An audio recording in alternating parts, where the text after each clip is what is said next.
Hey guys, did you know that 1 in every 3 people don't know how to brush their teeth correctly? It's not this motion, it's this motion. Hey guys, my name is Freddie Oliver, and today I'll be talking to you about dental health inequality in the U.S. and surrounding areas, but also in our rural areas in our back hometown in Greensboro, North Carolina. I think one of the biggest things when talking about this, and one of the biggest reasons I chose this topic, is simply because I have a lot of background knowledge in the dental field and oral hygiene field.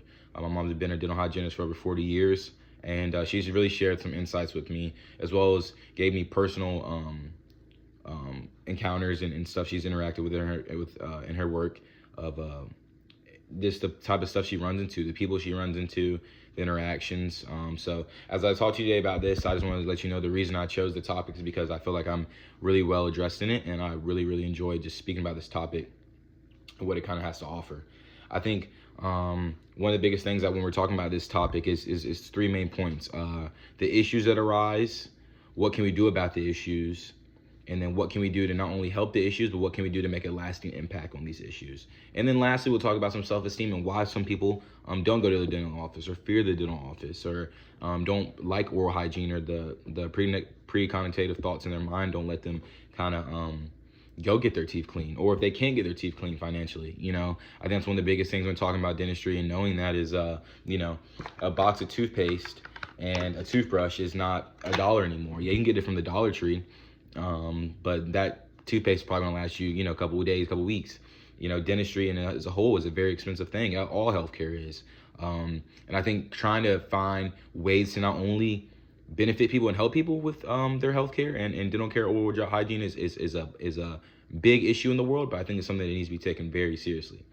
One of the biggest experiences I will say, before we get into some videos and some interviews, that I really took away from just my experience. I did go to my mom's dental office last Wednesday for just a couple hours. In a dental office, in the oral room, you're not really supposed to be inside, but I was kind of taking a third person perspective. You could say outside view, just kind of looking inside out of the office, seeing how the people, the workers, my mom, some of her workers, Lisa, Miss Sandra, Dr.leeman, they make these customers feel and their patients feel. I think one of the biggest things I learned about dentistry and the other healthcare is about making the person feel comfortable. When you give somebody that comfort and that reassurance that everything's going to be okay, and not have that lasting fear in them, I think it comes from a very and more smooth procedure and this overall process. So as we get into today, I think the first question we're going to get into right now is what can we do to honestly help the dental hygienist or oral hygiene kind of spread, and what can we do to kind of get in these rural areas and not only help these people, but introduce them to new ways to help them feel better about their smile. So first, we're going to listen to my mother, Lisa Thomas, and there she go, a little short video. And let's see, boom. Hello, my name is Lisa, and I'm a dental hygienist, and I'm Frederick Oliver's mom. My question was, how can we make dental care more accessible for communities? And I feel like we could do more mission trips to Guatemala, to Haiti, to check children and adults' teeth, and possibly have the tools to clean their teeth. Also, there are mobile vans that we can organize. They go around different communities and neighborhoods to check children's teeth, clean their teeth inside the van. And the last way would be Medicare, Medicaid. They do cover a lot of dental procedures, but I feel they could increase the coverage that they offer each year. So as my mom said right there, there's a lot of people that don't know about dentistry and don't know because, or honestly, can't even afford oral hygiene simply because of the cost and how cost efficient it is. In any healthcare field, before we go to the second video, I think one of the biggest things, my main point after doing a month's round of research, is realizing that the reason people even can't get oral hygiene or healthcare in general is because they can't afford it. So how can we make that more affordable? Medicaid, Medicare, there's clinics, there's problem solution clinics that say people that are trying to get their dental license or trying to grow in their field of work, it's kind of like a practice thing, almost like a run through, but it's just certain different ways you can kind of go about it. But a lot of these people don't know about this stuff because they're in these rural areas and don't think they can get help and get access to these benefits when they really can. The next video we're going to be watching is from my mom's best friend at work, Miss Sandra. She's a really sweet lady. She's going to be talking to you about why people fear the dental office and also kind of going into more about the financial burdens of the healthcare field.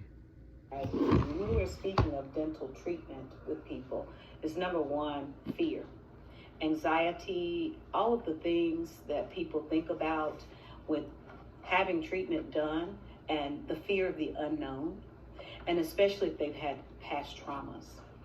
Another main concern is finances. Dental treatment is so expensive, and the costs are on the rise for supplies and all of the things that we need here, our equipment to take care of the patient the way we should.